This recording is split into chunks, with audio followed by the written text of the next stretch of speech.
આપણે આવી ગયા છીએ ગામડે, અને ગામડે ખાસ કરીને આપણે શિયાળામાં આવેલા છીએ. તો તમને શિયાળાનો ગામડાનો કેવો માહોલ હોય એ અમે તમને દેખાડીશું.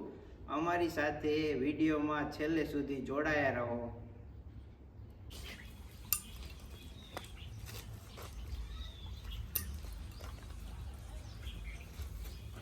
તો ગામડે આયા ભેગા આપણે આવી ગયા છીએ સીધા વાડીએ, અને વાડીએ અમે આવીને જોઈ કે શું શું આવેલું છે. કારણ કે 4-5 મહિના પછી આપણે ઘરે આવેલા છીએ.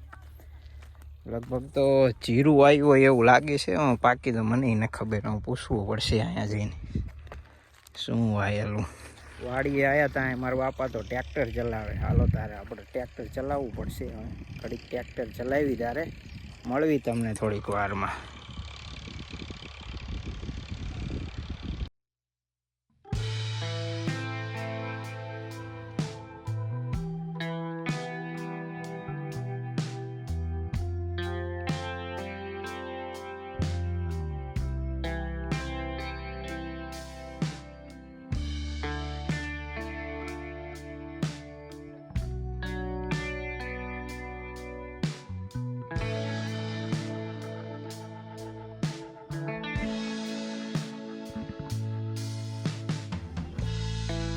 તમને એવું લાગતું હોય છે કે ખેતીવાડીની લાઈફ સાવ સરળ છે, તો સરળ નથી બિલકુલ.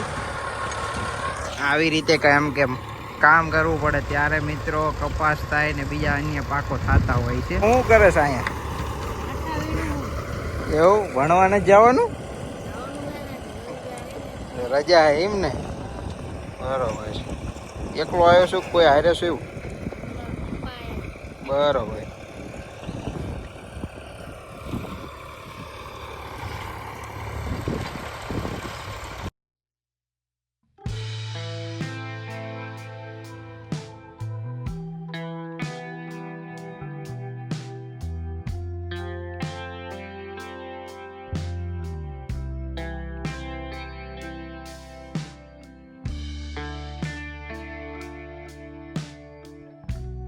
હજી મિત્રો ટ્રેક્ટરના 5-6 ફેરા ફેર્યો ને મારા બાપાએ ઉતાર્યો મને હેઠો.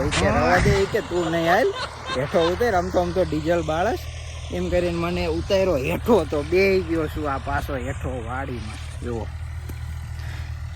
ધૂળમાં બેવાની મિત્રો છે ને મજા જ કંઈક અલગ હોય. વાડીએ બેવીને જો અહીંયા જમવાનું થાય ને કાયદેસર મજા જ આયા રાખે. તમે બીજી બધી 5 સ્ટાર હોટલ હોય ભૂલી જાઓ. આવી રીતે ટ્રેક્ટર હાલતું હોય અને પછી કામ પૂરું થાય ને પછી જમણવાર હોય, મજા જ આયા રાખે હો મિત્રો.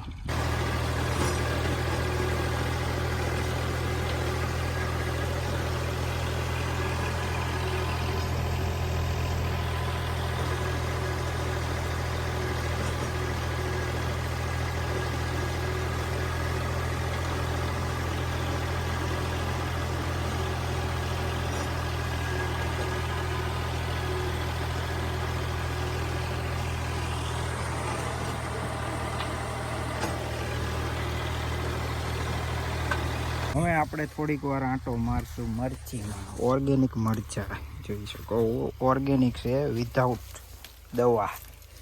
કોઈ પણ પ્રકારની દવા છાંટવામાં નથી આવેલી, અને ઓર્ગેનિક મરચા છે. સુરેન્દ્રનગરમાં કોઈને લેવા હોય તો આપણો કોન્ટેક કરજો, મળી જાય છે તમને વ્યાજબી ભાવે. ભાવ નથી ખબર પણ પછી કહેવામાં આવશે.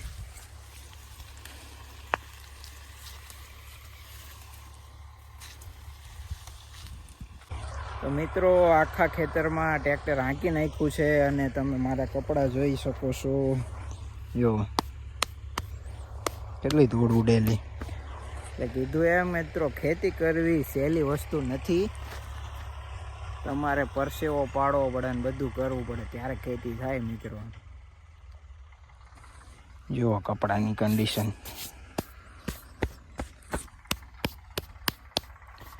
ધૂળ થઈ ગયા છે આખા. પૂરું થઈ ગયું, આખામાં હાંકી નાખ્યું છે. ચાલો મળવી ત્યારે તમને